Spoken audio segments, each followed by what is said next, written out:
우리는 역사상 가장 중요한 시점을 지나고 있습니다. 하나님께서는 하나님의 일을 하시기 전에 사람을 준비시키셨음을 우리가 알고 있습니다. 하나님 말씀은 마지막 때에 대추수, 대부흥의 때가 있다고 분명히 예언하고 있습니다. 아멘. 하나님의 말씀이 그대로 성취될 것을 믿습니다. 예레미야 눈물은 잠자는 교회와 영혼을 깨우기 위해 노력하고 있습니다. 이 가슴 뛰는 일에 함께 하길 원하시는 분은 카카오 채널로 연락 주시기 바랍니다. 당신은 위대한 하나님의 사람입니다.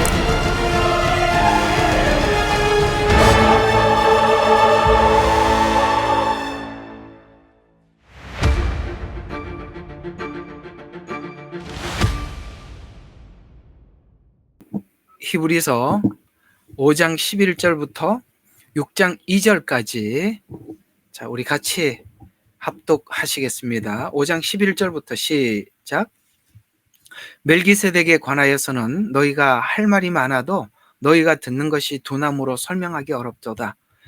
그때로부터 우리가 마땅히 선생이 되어야 할 터인데 이제 다시 믿음의 하나님의 말씀의 기초 원리가 무엇인지를 누군가에게 너희에게 가르쳐 주어야 하니 젖이 필요한 사람이지 단단한 음식이 필요한 사람이 되지 못하는 두다.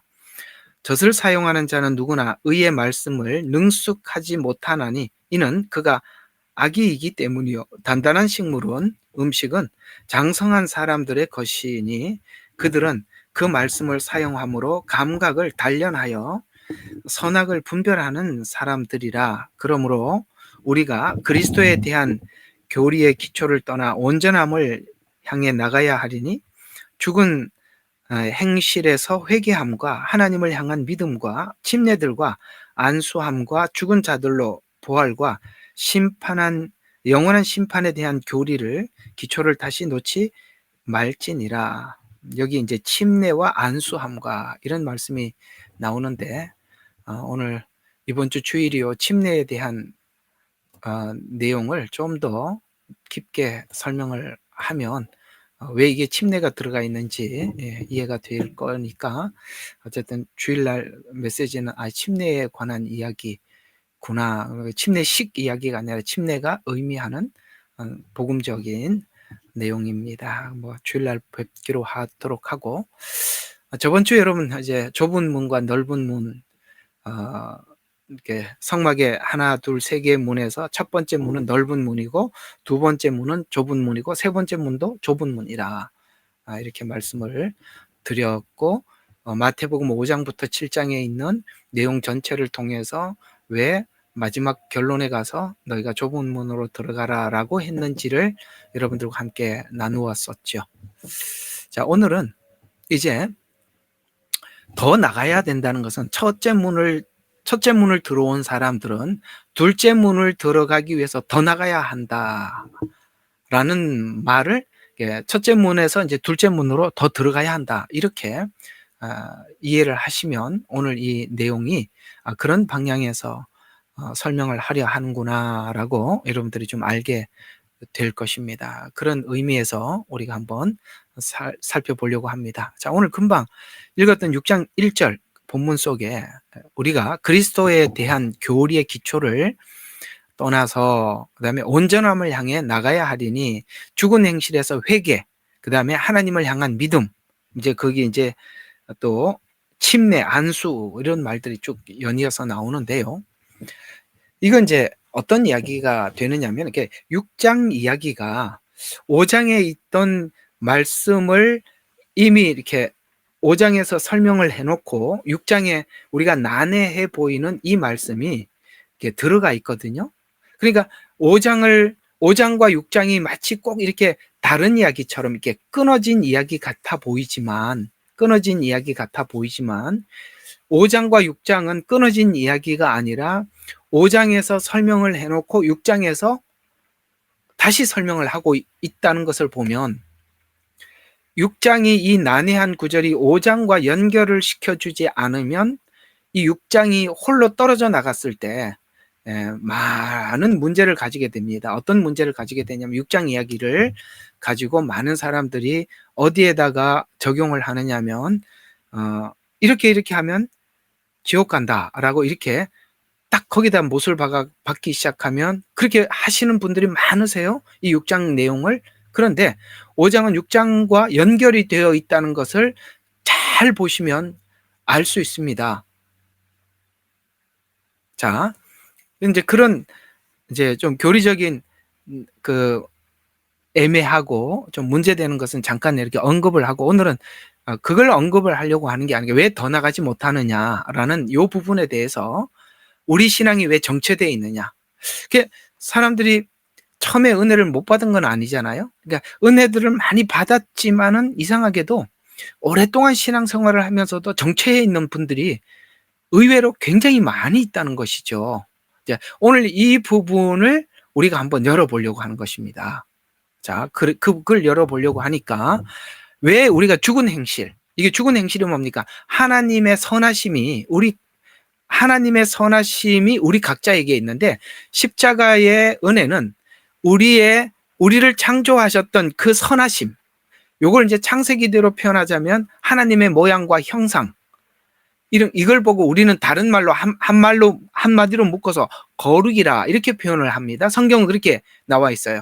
그러니까 창세기에서는 하나님의 모양과 형상 이렇게 나와 있지만은 뒤편으로 와서는 하나님의 거룩이라 이렇게 표현을 하고 있습니다. 그러니까 우리가 예수 믿고 구원을 받고 난 뒤에 하나님이 요구하는 것은 하나님의 모양과 형상, 곧 거룩을 회복시키기 위해서 우리를 구원시켜 주셨는데 우리는 왜 그 거룩을 회복하는데 더 나가지 못하고 죽은 행실을 회복하지 못하느냐. 회개했다고 하면서도 왜 거룩을 회복하지 못하느냐. 또 하나님의 목적, 그 하나님을 향한 믿음으로 왜 우리가 나가지 못하느냐. 우리가 사실 이 부분에 대해서 많이 궁금해하고 또 의아해하고 우리 모두가 그 부분에 대해서 하나님 앞에 좀 답을 찾고 싶잖아요. 그걸 오늘 한번 찾아보자는 것이죠. 자, 그래서 오늘 이렇게 하나하나 풀어가 보도록 해요. 성소에 들어갈 은혜를 받은 사람은 이제 첫째 문을 들어오면은 번제단과 물두멍이 있는데 두 번째 문을 들어가야만이 뭐가 있죠? 그 안에 이제 떡상이 있고 이제 그건 이제 나중에 하나하나 할 겁니다. 그다음에 촛대가 있고 그다음에 분향단이 있어요. 이건 이제 기도 생활. 그다음에 세상의 빛된 생활. 그 예수님이 그러죠. 너희는 세상의 빛이라고 거룩한 삶을 세상 가운데 나타내라는 것이죠. 빛된 삶. 또 하나는 말씀. 그러니까 떡상은 말씀입니다. 그러니까 말씀과 기도와 빛된 삶을 살으라고 우리를 첫째 문으로 들어오게 한 거 아니겠어요? 그렇죠?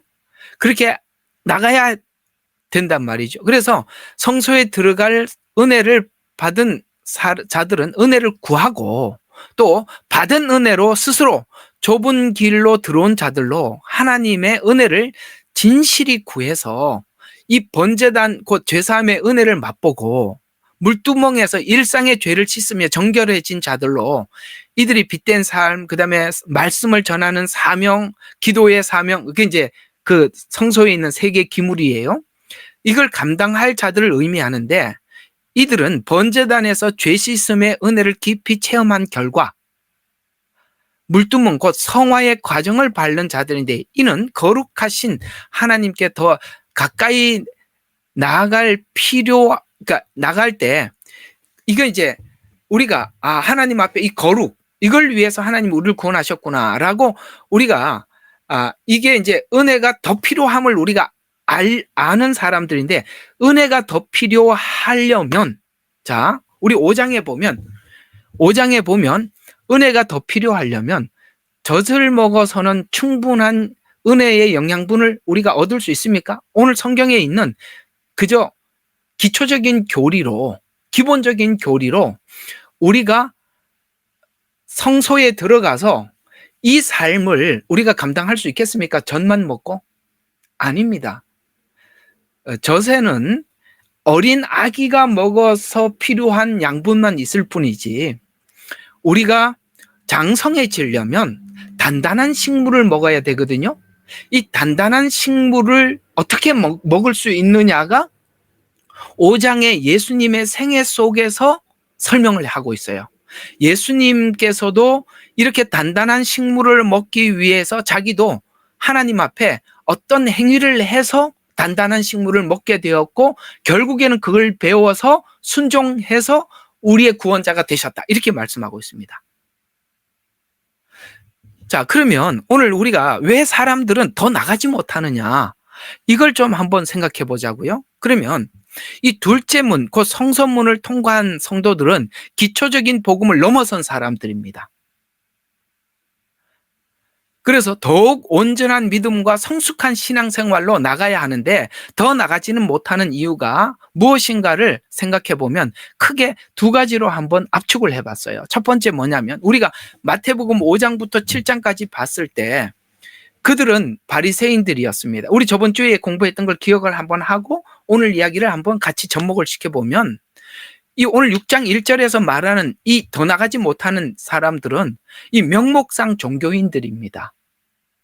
명목상 종교인들은 절대 더 이상 더 나가지를 못합니다. 그렇죠? 이 사람들은 복음의 본질과 십자가의 삶을 지속하지 않는 신앙의 태만함, 이 좁은 길을 나갈 수가 없어요. 왜? 자신이 들어온 문이 쉬운 문이었기 때문에 첫 문을 잘못 열었다는 거예요. 쉬운 문을 열었다는 거예요. 그래서 보통 사람들이 예수님이 걸어가신 십자가의 길을 따라가는 좁은 문을 여는 게 아니라 사람들은 대부분이 넓은 문을 열어요. 이 넓은 문은 자신이 들어온 문이 넓은 문이기 때문에 아무리 나가도 더 나가지를 못해요. 나갔다고 생각을 해도 그건 하나님 앞에서 하나님 입장에서 나간 게 아니라 자기 착각에 빠져버리는 거예요.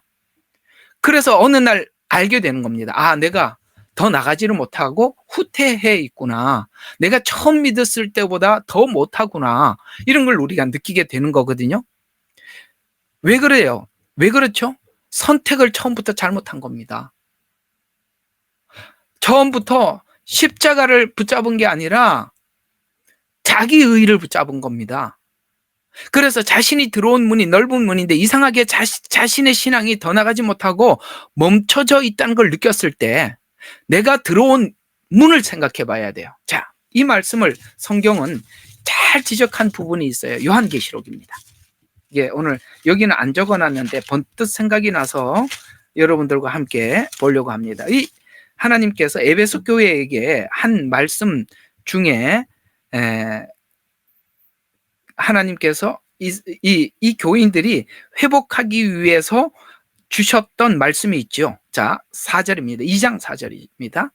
요한계시록 2장 4절을 보면, 그러나 너는 다소 책망할 것이 있나니 이는 내가 너의 첫사랑을 저버린 것이기 때문이라. 그러므로, 자, 회복 방법을 가르쳐 줍니다. 그러므로 내가 어디서 떨어졌는지 기억하고, 첫 단추를 잘못 꼈다는 거예요. 어디서 떨어졌는지 과거로 다시 돌아가는 거예요. 그 자리에서는 답이 없단 말이에요. 더 나가서는 답이 없어요. 왜냐? 문을 잘못 들어왔어요. 그래서 어디서 떨어졌는지 기억하고 회개해서 너는 처음 일을 행하라. 무슨 말이냐면, 사람들이 잘못 갔으면, 더 나가지 못하는 걸 느꼈으면 처음부터 내가 어디서부터 잘못했는지 처음으로 돌아가서 생각해야 되는데, 그 자리에서 자꾸 뭔가를 풀려고 하려면 여기서는 답이 없어요. 왜? 문을 잘못 열었는데 무슨 답이 있겠냐, 이런 이야기가 되는 거거든요. 이 넓은 문은 뭡니까? 오늘 여기 바리새인들을 통해서 저번 주에 말씀드린 것처럼 자기 의의 문을 열었기 때문에 그렇습니다. 자기 의의 문은 자기 의에 빠져 있으면 어떤 문제가 생기느냐면 의로워져 있는 상태라고 생각을 합니다. 우리가 예수 믿고 처음에 잘 십자가 은혜를 받았더라도 자기 의의 문을 여는 순간 자기의의 문을 여는 순간 모든 것은 그다음부터 하는 모든 행위들은 교만을 향해서 갈 뿐입니다. 좁은 문을 여는 사람들은 예수님의 십자가의 길을 따라가면서 점점 겸손해지는데요. 교만의 문을 여는 거예요. 자기의의 문을 여는 사람들은 신앙생활을 하면 할수록 어떻게 된다고요? 자기의가 강해져요. 교만해진단 말이에요. 그러니까 이상하죠. 우리가 신앙생활을 오래 하고 내 모습을 보면 내가 교만해져 있나 아니면 겸손해져 있나 보면 이상하게도 나는 교만해져 있는 분들이 많아요. 그건 내가 십자가의 길을 가는 것을 매일매일 점검하지 않으면 누구나 가는 길이에요. 그래서 그 길로 찾는 이가 많다고 이야기를 하는 겁니다. 그래서 왜 우리가 문제가 되느냐면 스스로 의로워져 있는 상태라고 생각하기 때문입니다. 자기의에 빠진 원인은 정확히 은혜가 아니라 율법 때문에 생긴 겁니다. 오늘 아까 불렀던 이런 은혜라는 찬양을 작시한 이런 사람들은요, 이런 분들은 은혜로운 삶을 살아서 은혜라는 찬양이 나온 게 아닙니다. 은혜가 아닌 것 같은 인생을 살고 그 은혜가 아닌 것 같은 인생 속에서 하나님께서 주셨던 지금 이 모습이 하나님께서 은혜를 주셨기 때문에, 그 고난의 은혜를 주셨기 때문에 하나님의 은혜입니다 라는 고백을 하는 그 자리에 와서 우리가 이 은혜라는 이런 찬양이 나오는 것이지, 누가 편안하게 살고 누가 하나님 앞에 복을 받고 살았던 사람이 누가 이런 은혜라는 찬양을 만들어냅니까? 우리 여기 예레미야 눈물방에 있는 브라질에 있는 우리 한명 자매님, 거기 뭐 집회를 하고 송경민 목사님 오셔서 집회한 거 은혜를 받았다고 잠깐 올리셨는데, 그분의 생애가 그래요. 어려서 볼 때 아버지 잃어버리고, 어머니는 가사 도우미로, 그 다음에 사람들에게 이렇게 식당에서 봉사하고 그런 일을 하면서 살았고, 그 송경민 목사님은 어릴 적에 신문 팔고 구두 닦기 하고 아르바이트 하면서 살아왔던 그 과거들을 우리가 생각할 때 누가 그걸 은혜로운 내가 삶을 살았다고 이야기를 하겠습니까? 우리 하나님을 만났을 때의 많이 과거의 그 고통스러운 시간들이 은혜라는 걸 깨닫게 되는 것입니다. 이걸 우리가 뒤바꿔 놓을 줄 모르면, 이런 것을 뒤바꿔 놓을 줄 모르면, 내가 이런 부모 아래서 내가 부당한 대우를 받고 살았다라는 것이 오늘 여러분들을 만들어냈다는 것을 모르면 우리는 하나님 앞에 늘 불평하는 사람이 되든지, 그것이 은혜라고 여겨질 때, 여러분, 고난이 사람을 겸손하게 만들고 고난이 그리스도를 따라가게 만들지 않습니까? 그 고난을 이렇게 소화해내지 못하면 우리는 더 나가지 못하는 것입니다. 이걸 소화하지 못하면 우리는 율법주의로 가게 되고 자기의에 빠지게 되는 것이죠. 그래서 율법주의는 복음을 받아들이지도 진리를 더 깊이 있게 들어가지도 못해요. 그래서 오늘 여기 단단한 식물을 먹을 수가 없는 거예요. 나를 단련시킬 수가 없는 거예요. 이해가 가요? 하나님이 말씀하신 이 고난이 주는 이 축복된 복음들을 보지를 못하는 겁니다. 그래서 율법주의로 성화되었다고 생각하는 순간 자기의에 빠지는 것입니다.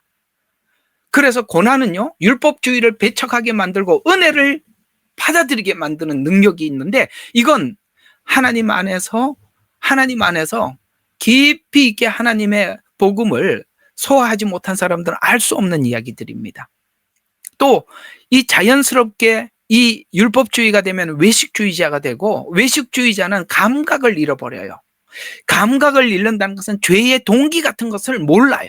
외식을 하게 되면요, 내가 내 마음속에 어떤 동기에서 죄를 지었는지 이런 것조차도 이게 판별이 안 선다니까요. 오늘 여기 에베소 교인들이 많이 잘못 갔잖아요. 많이 잘못 갔는데, 잘못 가 있는 거기서 현장에서 보지 말고 네가 처음부터 잘못됐다. 그러니까 어디서 떨어졌는지 첫사랑을 버렸다는 게, 사랑을 버리는, 이 첫사랑을 버렸다는 것은 십자가 복음 그 자체를 잊어버렸다는 것입니다. 그러면 우리는 외식하게 되고 죄의 동기도 잊어버리게 되는데 그게 다 어디서부터 오게 되었다고요? 여기 글자 보이세요? 외식주의는 사람을 의식하는 순간부터 시작되는 것입니다. 사람을 의식하면. 여러분 사람을 의식하지 마세요. 이게 보면은 우리 여기 있는 방에 있는 분들도 그래요. 난 누가 싫어서 여기 안 올 거야. 그래서 그건 사람을 의식하면서 신앙생활하기 때문에 그래요. 여러분 어딜 가면은 내 마음에 드는 사람이 다 모여있는 곳이 세상에 어디 있습니까? 안 그래요? 여러분 마음에 드는 사람이 다 모여있는 곳이 어디 있습니까? 아무도 없어요. 어딜 가도 여러분 우리 자신들이 다 문제가 있기 때문에 내 자신이 문제가 있기 때문에 다른 사람이 여러분들의 문제를 보고 있는 거예요. 그래서 불편한 겁니다.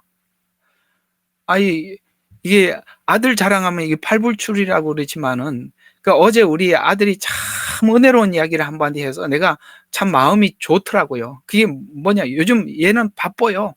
일부러 자기가 무슨 일을 만들어갖고 매일 쫓아다니면서 하는 말이 저보고 그러는 거예요. 아빠, 제가 퇴근하고요 가서 이게 너무 힘든데 내가 왜 이렇게 다니는지 이유가 있어요. 그랬더니 왜? 그랬더니 제가 어디를 가도 불편하더라고요. 뭐 이 모임도 가고 저 모임도 가고 막 그래요. 그래서 어디를 가도 불편한데 불편한 것을 통해서 자기가 문제가 뭔지 내가 보게 된대요. 그리고 내가 그걸 견뎌야 해결될 것 같아서 아빠 열심히 다니는 거래. 와, 그래서 등을 탁 쳐주면서 야, 너 정말 멋지다. 그랬습니다. 그럼요. 불편하죠. 왜 불편합니까? 내가 문제가 있으니까 불편한 거거든요. 그걸 감수하면서 내가 해결을 해 나가려고 해야죠. 그래야 되는 겁니다. 그게 5장 이야기란 말이에요. 예수님도 완전하신 예수님도 오셔서 육체를 입고 있으니까 욕심이 있고 저항심이 있고 질투가 있고 비교의식이 있는 거예요. 그걸 예수님도 인간으로 왔기 때문에, 인간이면 누구나 그렇기 때문에 하나님이 예수님도 그걸 가르쳐서 배웠대요. 아니 예수님도 배웠는데 우리도 안 배우고 넘어가자고요? 그러니 오늘 복음이 주는 단단한 말씀들을 받아들일 리가 없죠. 누가 책망을 받아들일 수 있겠어요? 누가 교훈을 받아들일 수 있겠어요? 그게 교만하다는 증거입니다. 그게 율법주의에 빠졌다는 증거예요. 그러니 우리는 더 나갈 수가 없죠. 이해가 가세요? 그러니까 단순한 교리만 붙잡으려고 하는 거예요. 이렇게 하면 천국 간다 그러더라. 그래가지고 변형시켜서 그냥 이해하고 있는데 그게 다 보면 신천지식이고 이게 다 저기 뭐죠? 기쁜 소식 선교회 같은 그런 구원파 같은 이런 교리들 왜 붙잡는 거예요? 왜? 더 나가지는 못하겠고 교리만 붙잡고 앉아 있는 거예요. 그래서 설교하는 거 보고 자기하고 맞으면 오케이, 자기하고 틀리면 아유 저기 가짜네. 그게 아니 이 설교하는 내가 가짜가 아니라 듣는 당신이 가짜이기 때문에 그래. 이해가 가세요? 무서운 거입니다. 이게 넓은 물이라는 게 넓은 문으로 가면 끝은 하나님 앞에 버림받는 거예요. 우리가 처음에는 십자가 붙잡았다. 왜 자꾸 넓은 길로 가느냐? 자기 방식으로 믿으려고 하기 때문에. 그게 율법주의예요. 율법주의는 자연스럽게 외식주의를 낳게 돼요. 외식주의는 왜? 사람을 의식하기 때문에 외식주의가 나오는 거 아니에요. 대상이 바뀐 거예요. 하나님 믿으러 갔다가 사람으로 바뀌어버린 겁니다. 이게 넓은 문이에요. 여러분 사람을 의식한다면 여러분들을 만족시킬 사람은 아무도 없습니다. 사람을 볼 때마다 불편한 것은 내가 문제가 많다는 것을 같이 아울러 생각을 하시면 여러분들에게 훨씬 더 유익하게 될 것입니다. 우리가 이 외식주의는 비교로 나타난대요. 누가복음 18장 9절부터 14절 뭐 여러분 잘 아는 기도니까 그냥 간단하게 지나가겠습니다만 이 기도 내용을 보면 자신은 율법으로 의롭게 되었고 율법을 잘 지키고 있다고 생각을 하고 비교 대상이 하나님이 아니라 예수님도 아니라 모델이 없어요. 그냥 비교 대상만 있는데 그 비교 대상이 누구예요? 그냥 세리입니다. 여러분 이렇게 죄짓고 사는 사람이 우리의 비교 대상이면 뭐든지 다 의로워 보이죠. 여러분들이 교도소에 있는 사람보다 내가 낫다 이렇게 비교할 때가 따로 있지. 그거 가지고 비교를 하면 됩니까? 이게 뭐냐면은 사람을 의식하는 게 밖에 없어요. 그러니까 세리를 견주어서 바리새인들이 자기를 생각해. 우리는 돈 떼먹은 것도 없고 하나님 앞에 철저하게 헌금하지. 저 사람들은 하나님 앞에 나와서 예배도 안 하는데 철저하게 예배하지. 아니, 이런 거 보면은 당연히 자기가 의로워 보이죠. 비교할 데가 없어서 세상 사람들, 그것도 죄인들하고 자기를 비교시켜 놓고 내가 의롭다 이렇게 하고 앉아 있습니까? 그건 다 우리가 하나님을 믿으려고 출발을 했다가 대상이 사람으로 바뀐 결과임을 오늘 누가복음 18장의 기도를 통해서 우리에게 말씀해 주고 있는 것입니다. 그래서 타인의 시선과 평가에 민감해져 있다면 우리도 한번 생각해 봐요. 누군가가 여러분들에게 뭔가를 하나 지적을 했을 때 그 지적한 것 때문에 우리가 가슴 아파하고 그 말을 잊지 못하고 가슴에 담아두고 산다면 우리는 문제가 있는 것입니다. 저는 참 누구라고 이렇게 밝힐 수는 없습니다만 참 여기 참 귀한 분들, 저분은 참 귀한 분들이구나. 그런 분들이 참 많아요. 하다 보면 우리가 운영상에 실수를 할 수도 있게 되고 그렇게 될 텐데 생각해보면 역으로 바꿔 생각해보면 참 기분이 되게 나빴겠다라는 생각이 드는데도 그걸 그냥 감사합니다. 저는 아무렇지도 않습니다. 괜찮습니다. 이렇게 넘어가시는 어떤 분들이 제게 있습니다.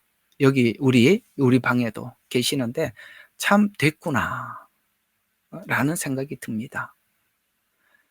그까지 그 사람들이 좀 알아주면 어떻고 좀 덜 알아주면 또 어때요? 이해가 가십니까? 우리가 다 그런 사람이 되어 있으셔야 되는 것입니다. 사람을 의식하지 말아야 돼요.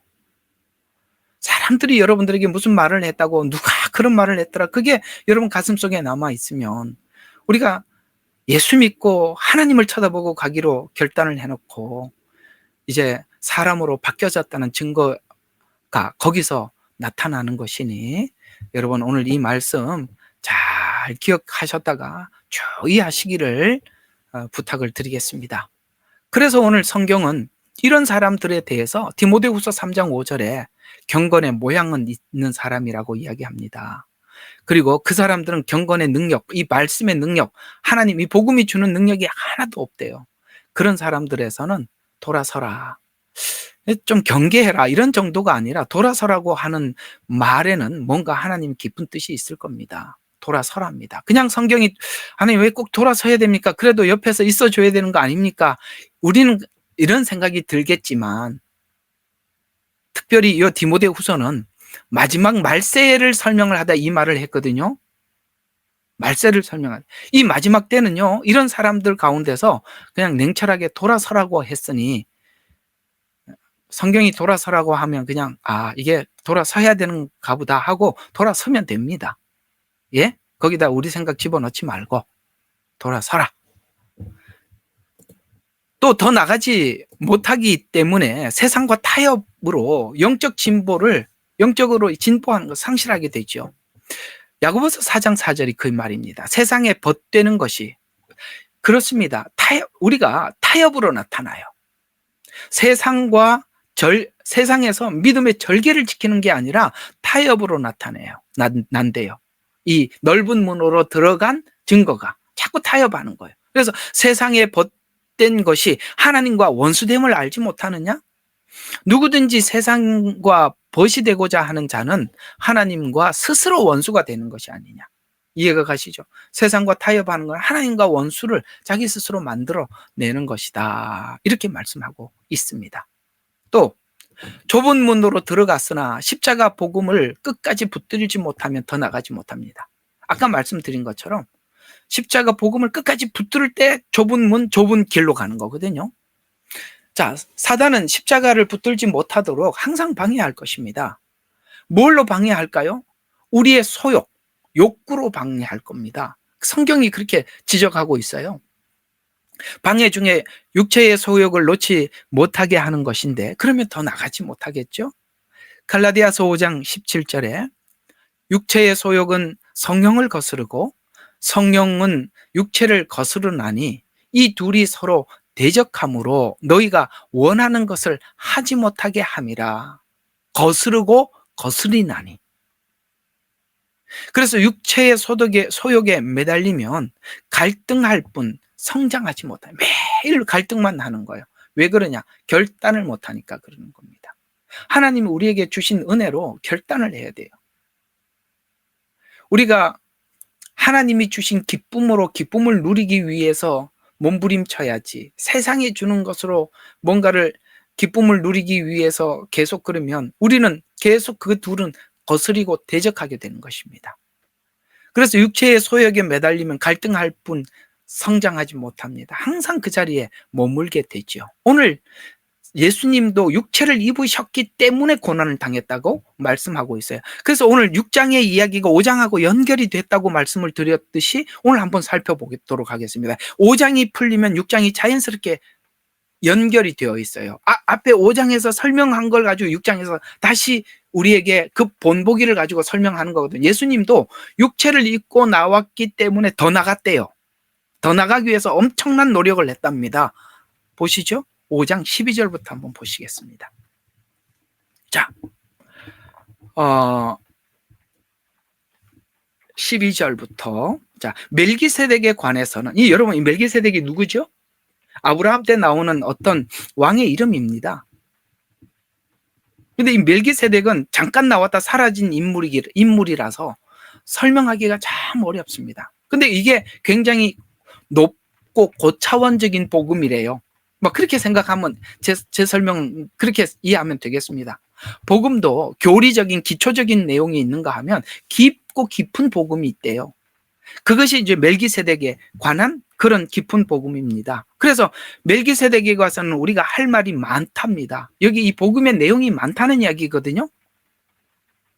그래서 너희가 듣는 것이 둔함으로 설명하기 어렵도다. 왜? 젖만 먹는 성도들이니까. 이 멜기세덱 이야기는 단단한 식물이라 줄 수가 없대요. 그러면서 그때로 보면 너희가 마땅히 선생들이 되어야 할 터인데 이제 다시 말씀의 기초의 원리가 무엇인지 누군가에게 가르쳐 주어야 하리니 젖이 필요한 사람인지 단단한 음식이 필요한 사람들이 되지 못하는도다. 젖을 사용하는 자는 누구나 뭐를 못하는 사람이냐면 의의 말씀에 능숙하지 못한다. 왜요? 이는 악이 있기 때문이다. 단단한 식물은 장성한 사람의 것이니 그들은 보세요. 누가 단단한 식물을 먹을 수 있어요? 멜기세덱과 같이 깊은 복음을 누가 받아요? 뭐예요? 단련한 사람.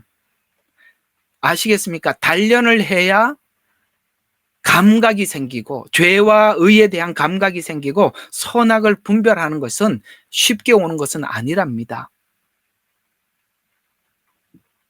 그러면 이렇게 단단한 식물을 먹었던 대제사장이었던 예수님은 이 단단한 식물을 먹기까지 하나님으로 오셔서 그냥 생긴 거냐? 아니었다.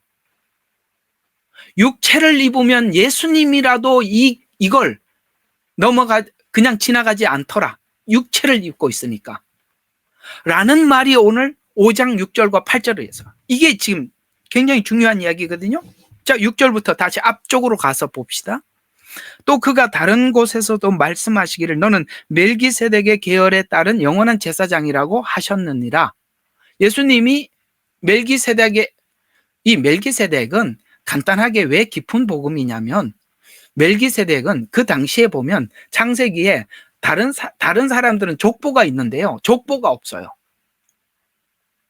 예수님은 족보가 있어요, 없어요?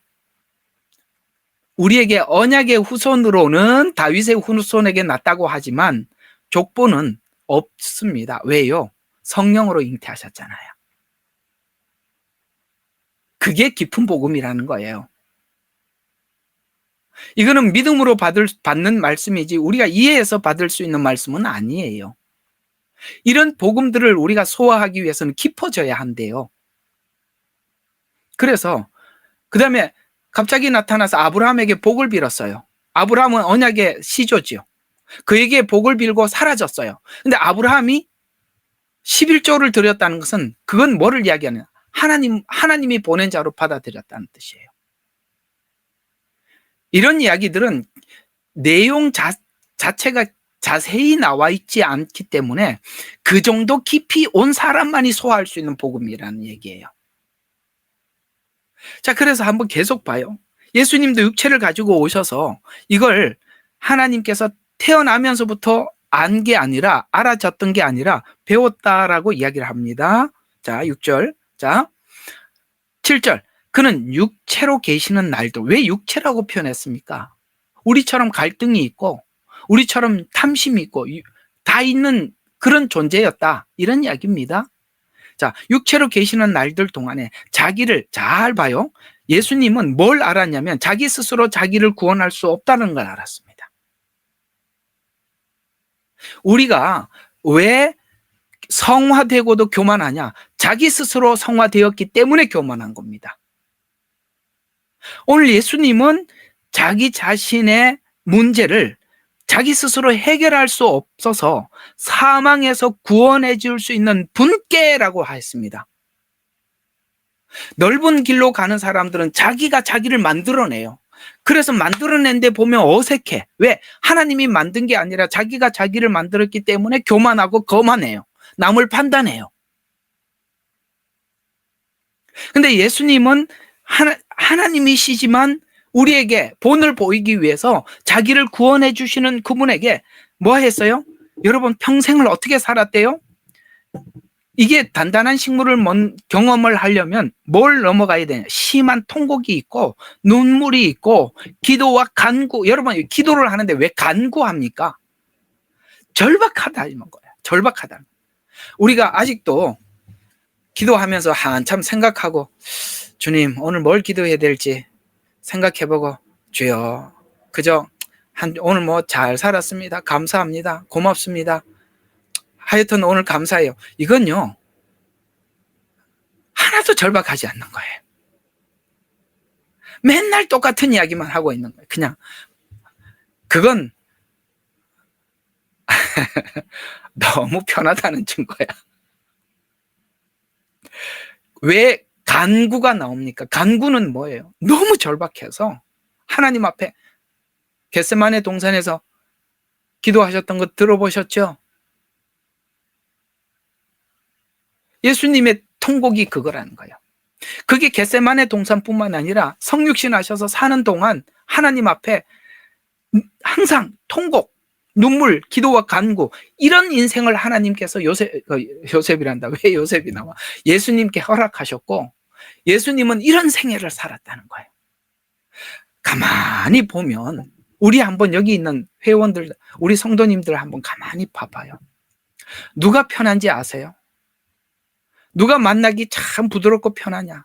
진짜 거친 인생을 살고 하나님 앞에 그걸 눈물 흘리고 간구하고 정말 매일매일 이런 가슴을 치는 그런 인생을 산 사람, 그걸 가지고 하나님 앞에 성화된 사람 만나면 정말 편안해요. 예수님 만나면 왜 편안하냐?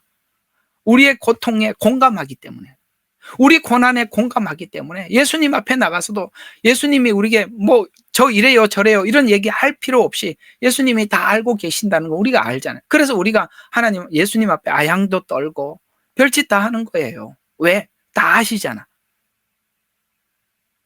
오늘 이 바리새인 같은 사람들을 딱 보고, 바리새인들은 우리가 행동하는 거 쳐다보고 뭐라 그럴까요? 저놈 저게 문제가 있네. 하이, 저놈 저게 또 덜 됐네. 이런 것만 볼 거 아니에요. 우리가 아직도 그게 도끼가 살아있는 거예요. 그게 왜 그렇게 살아있다고요? 자기가 자기를 만들어내서 그러는 거예요. 그러고 나면 남이 잘못한 것만 보는 거예요. 그게 넓은 길로 갔다는 증거고 하나님 앞에 버림받는 길을 가고 있다는 가장 분명한 증거입니다. 바리새인들 보십시오. 그들이 넓은 길로 간 사람들의 모형 아니겠어요? 그래서 계속 한번 봐요. 자, 그가 아들이면서도 뭐 했어요? 고난받는 일들로 순종을 배운대. 쫙 빨간 줄로. 자, 빨간 색상 볼펜 준비. 자, 뭐라고 했다고요? 고난받는 일들을 뭘 했어요? 순종을 배웠대요. 처음부터 타고나지 않았대요. 배웠다고 하잖아요. 배웠다고. 뭐가 배우게 하더라? 고난이 배우게 하더라. 그래서 너희도 마땅히 선생이 되어서 사람들이 가르쳐줘야 되는데 네가 저 넓은 길로 들어와서 이렇게 알고 있는데 뭘 가르치겠냐 이 말이에요. 안 그래요? 바리새인들이 뭘 가르쳐 주겠어요? 사람들인데 눈 속이는 거나 가르쳐 주지 않겠어요?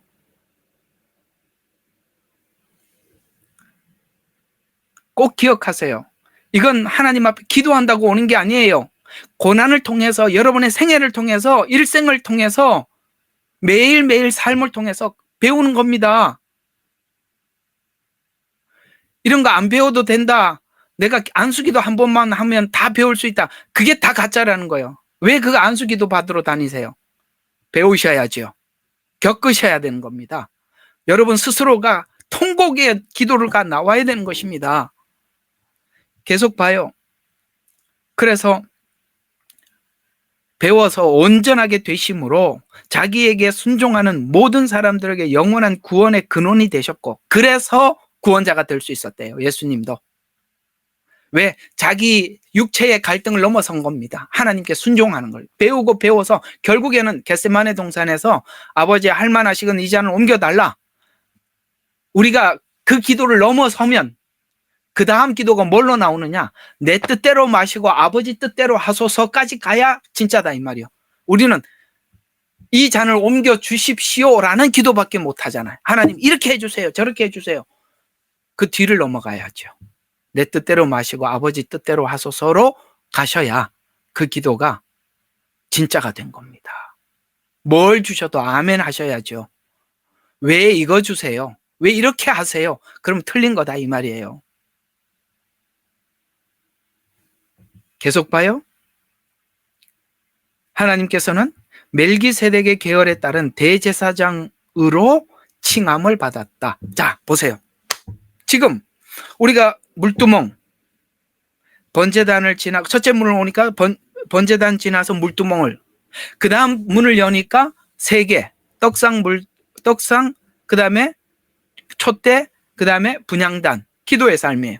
그러면은 마지막 세 번째 문을 여는 사람은 누구일까? 대제사장이잖아요. 예수님께서도 이 대제사장의 직무를 수행하기까지 이걸 배웠는데 엄청난 고난을 통해서 배웠다는 거예요. 여러분, 겟세마네 동산뿐이겠어요? 예수님의 생애를 보면 정말 딱 이렇게 표현하면 해요. 그분은 주무실 곳이 없었어요. 우리는 그걸 생각하셔야 돼요. 그래도 나는 잠자리가 있다. 감사해야죠.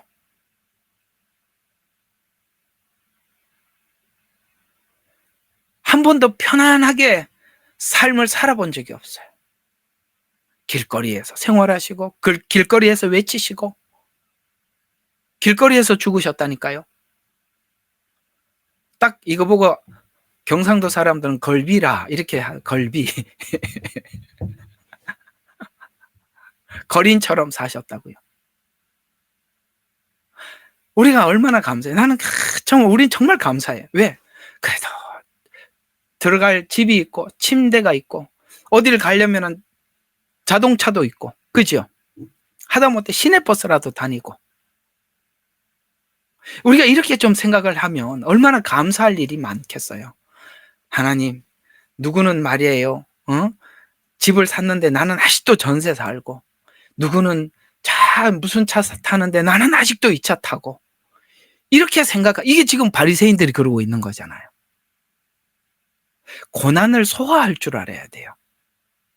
고난은 우리의 교만을 붙잡는, 더 이상 교만하지 못하도록 우리를 붙잡는 브레이크가 되고, 고난은 우리가 신앙의 성장을 멈추지 않게 계속 나가게 만드는 에너지가 되는 것이고, 고난은 그 처음에 받았던 그 십자가 복음을 간직하게 하는 것이고, 그래서 우리의 삶을 되돌아보니까 모든 것이 하나님의 은혜, 한없는 은혜, 이렇게 나오는 겁니다.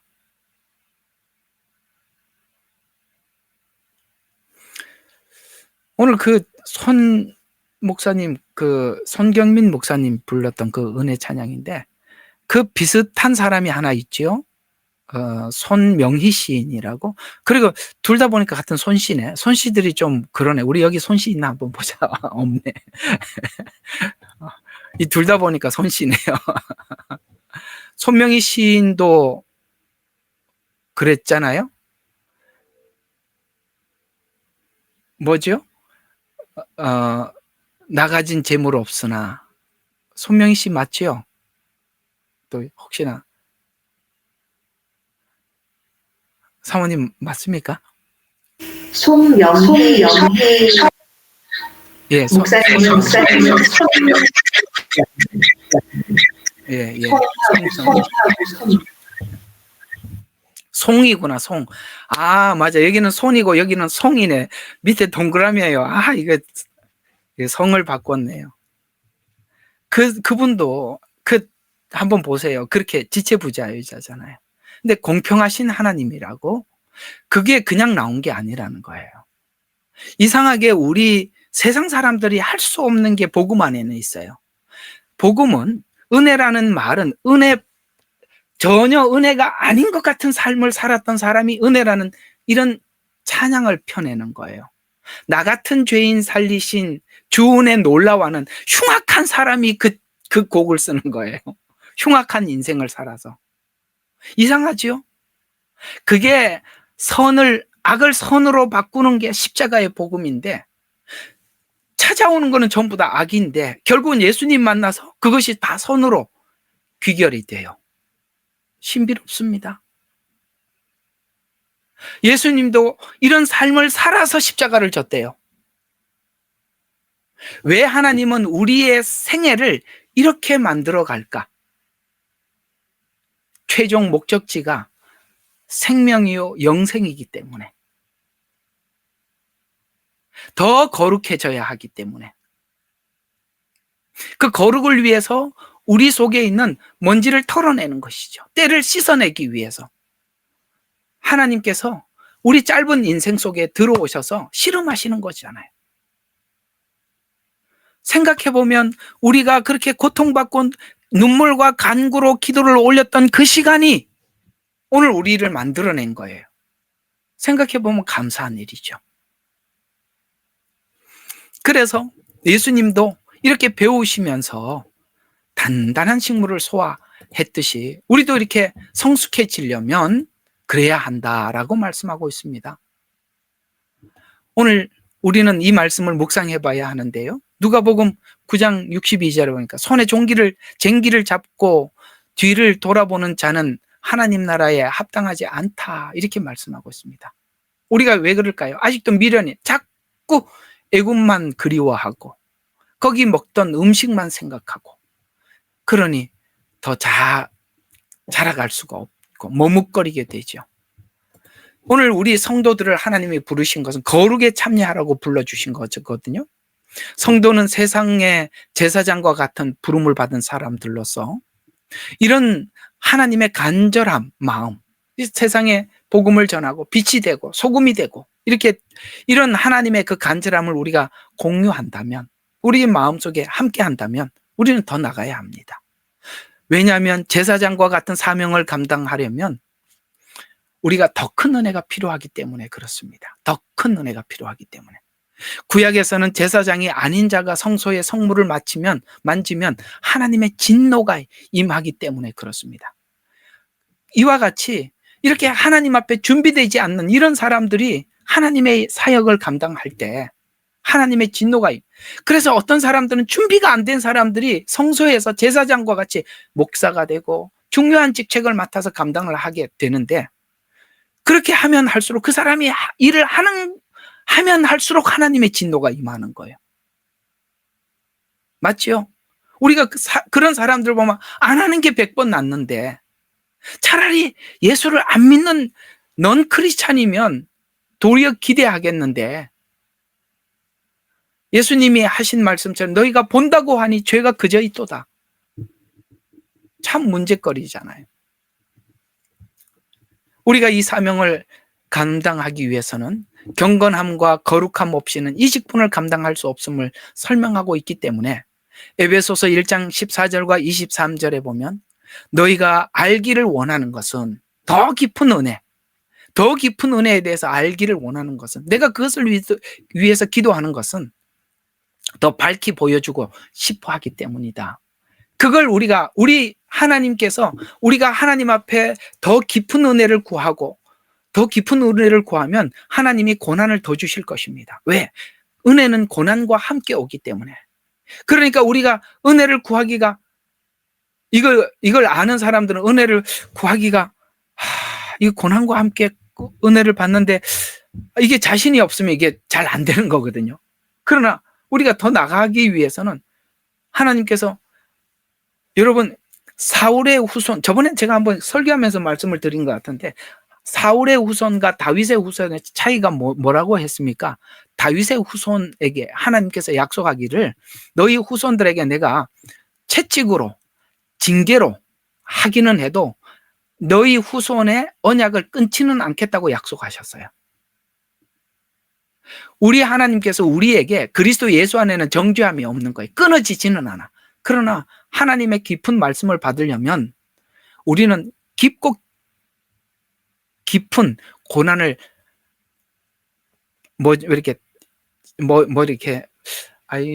단어가 생각이 안 난다. 각오를 해야 돼. 각오가 생각이 안 나. 예. 각오를 하시고 하셔야 돼. 하나님, 은혜를 더 받기를 원합니다. 십자가의 앞에 더 가까이 나가기를 원합니다. 예수님 마음을 더 알기를 원합니다. 이렇게 기도할 때는 각오를 단단히 하시고 하셔야 되는 거예요. 또 은혜로 사명을 감당하는 자들은 모든 곳에서 자족하는 사람들이 바로 우리가 은혜를 내가 내 마음속에 깊이 가지고 있다라는 그 말은 딱 한마디로 자족에서 분명히 다른 겁니다.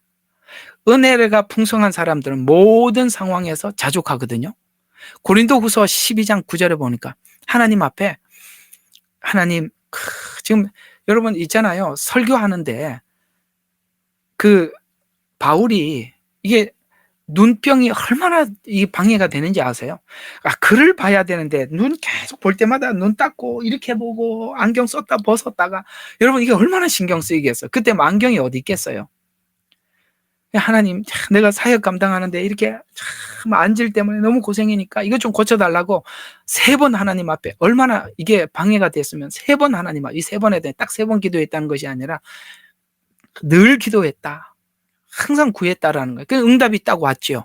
하나님 뭐라고? 내 은혜가 족하도다. 이렇게 응답이 와버렸대요. 잠깐만요. 누가 마이크를, 여기구나. 예. 그렇게 했대요. 그때 하나님이 응답하시기에 내 은혜가 족하도다. 이렇게 답이 왔대요. 그러면 저는, 하나님, 더는 못하겠습니다. 안 보이는데 어떻게 하겠습니까? 이렇게 안 하고, 감사합니다. 이렇게 했대요. 뭘 응답해 주시든지, 아멘 했대요. 누가 그렇게 했죠? 예수님이. 내 뜻대로 마시고, 아버지 뜻대로 하소서라고 하나님께 맡겼더니, 십자가 지라고 응답이 떨어졌어요. 그래서 그냥 십자가 졌답니다. 받아들였대요, 고난을. 그 얘기거든요. 그런 것처럼 사명을 감당하는 성도는 매일의 삶에서 말씀, 기도, 하나님과 교제를 더 깊이 누릴 특권을 주시면서 이 특권을 누리면서 더 깊은 체험을 하게 되는데, 이들은 하나님께 가까이 갈수록 뭘 깨닫게 되냐면 하나님의 거룩하심을 깨닫게 되어서 그 거룩하심이, 하나님의 그 거룩하심을 보면 볼수록 내가 내 죄로부터 내 스스로가 부인하게 된다. 내 스스로 거부하게 돼. 왜? 그 거룩하심 때문에 내가 죄를 거부하. 이게 성화래요. 그래서 그걸 깨닫게 되고 더욱 겸손과 두려운 마음으로 섬기게 되고, 정결해지는 자는 과정은 불로 집게를 짚고 내 입술에 닿아서 내 죄악이 죄졌고 내 죄가 깨끗하게 되었도다 라고 오늘 이 번제단에서 이사야의 부름이, 이사야 6장 5절부터 8절에 보니까 내 입술이 뭐 했대? 닿아서 내 죄악이 제하여졌대요. 그리고 죄가 깨끗해졌대요. 그걸 십자가와 번제단에서 느꼈던, 경험했던 이사야가 있는데 하나님께서 묻잖아요. 누가 나를 위해서 갈고 했을 때 제가 여기 있습니다. 나를 보내소서라는 말은 누가 제사장이 될래? 누가 이 복음을 전하는 자로 세상에 빛이 되고 소금이 되어 줄래? 라고 했을 때 이 은혜를 받은 사람이 대답을 하더라. 이사야가. 내가 여기 있습니다. 나를 보내소서. 이렇게 되는 거예요. 이렇게 하나님의 부르심을 받아서 나가서 일을 해야지. 보내지도 않고 부르지도 않았는데 자기 스스로 가서 자기 혼자 스스로 제일 높은 상석에 앉아서 예수님이 딱 와서 저 누구냐? 네가 왜 상석에 앉았느냐? 얼마나 창피해요. 말석에 가든지 내려가라. 아시겠어요? 누구를 올려요? 저 말석에 앉은 사람은요, 은혜를 받으면 말석에 가 있대요. 거지 취급해도 아멘하고 감사한대요. 그 사람이 진짜라고요. 어떤 사람들은 다 자기가 스스로 기어 올라와 있어요. 그건 하나님이 올려놓은 게 아니에요.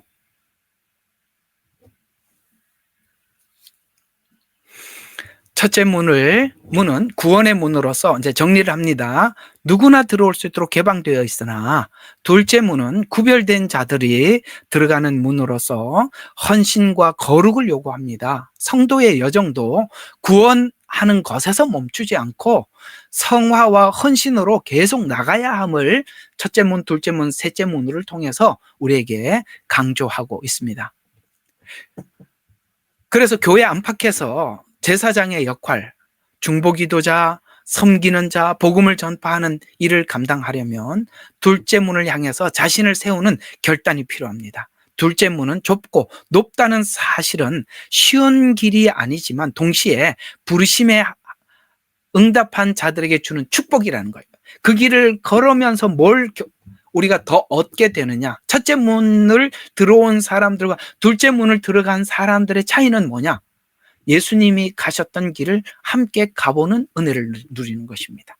가보는 은혜. 그들에게 하나님의 축복이 기다리는데 고린도후서 9장 8절과 10절에 보면 영원한 상급, 영원한 영광이 기다리고 있다는 거예요. 영원. 여러분, 한 번 받으면 천국 가서 받는 거는요, 영원히 내 것이 되는 거예요. 여기서 받은 거는요, 쓰다가 남한테 물려주든지 남이 뺏어가든지 하고 끝나는 거예요. 맞죠? 그래서 세상에 있는 것은 좀이 슬거나 아니면 동록이 슬어서 변질되는 거예요. 그러나 하나님께서 우리에게 거룩한 삶을 요구하시고 거기에 따른 삶을 살았던 모든 것은 하나님께서 훗날 상급으로 갚아주시는 것입니다. 그래서 오늘 금방 읽었던 히브리서 5장 11절과 6장 2절에 더 나가야 한다라는 말은 첫째 문을 넘어서면 둘째 문 그리고 셋째 문이 나오듯이 하나님의 임재와 만나기 위해서는 이 문들을 지나간 사람이 마지막 하나님의 임재 안에 들어가는 것입니다. 그게 성소지요. 지성소죠.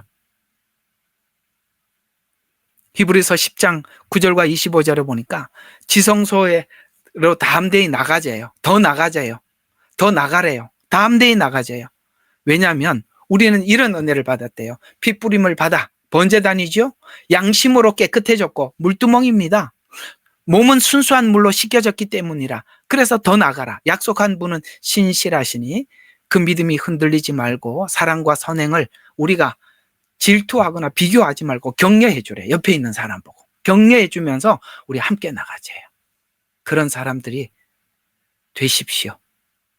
예수님도 이 과정을 밟았는데 이거 없이 가자. 말도 안 되는 길이라고 이야기합니다. 더 나갑시다. 기도하겠습니다. 하나님, 오늘 둘째 문을 마무리하면서 더 나가야 한다는 의미를 살펴보았습니다. 우리는 신앙생활하면서 어느 날 내가 더 나가지 못하고 있구나. 후퇴했구나. 내가 교만해져 있구나.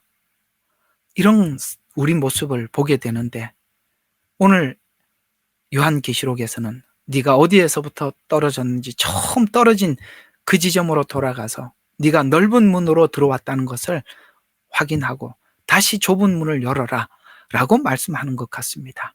주님, 우리 자신을 돌아보게 해 주시옵소서. 신앙생활을 하면서 주님 앞에 더 겸손해졌는지, 더 낮아졌는지 우리 자신을 깊이 돌아보아서 하나님이 기뻐하는 자로 설 수 있도록 우리 모두 다 각오하고 나가는 우리 귀한 성도님들 다 되게 하옵소서. 예수님 이름으로 기도합니다. 아멘. 예레미야의 눈물은 시대에 맞는 말씀 선포와 변질되지 않은 순수 복음을 외치고 있습니다. 함께 연결되어 하나님께 예배드리며 이 마지막 때에 하나님께 쓰임받길 원하시는 분은 카카오 채널로 연락 주시면 연락 드리도록 하겠습니다. 고정 댓글에 채널 경고와 착제에 대비한 예비 채널과 제2채널 링크를 올렸습니다. 이 채널 또한 구독 부탁드리겠습니다. 감사합니다. 우리는 역사상 가장 중요한 시점을 지나고 있습니다. 하나님께서는 하나님의 일을 하시기 전에 사람을 준비시키셨음을 우리가 알고 있습니다. 하나님 말씀은 마지막 때에 대추수, 대부흥의 때가 있다고 분명히 예언하고 있습니다. 아멘. 하나님의 말씀이 그대로 성취될 것을 믿습니다. 예레미야 눈물은 잠자는 교회와 영혼을 깨우기 위해 노력하고 있습니다. 이 가슴 뛰는 일에 함께 하길 원하시는 분은 카카오 채널로 연락 주시기 바랍니다. 당신은 위대한 하나님의 사람입니다.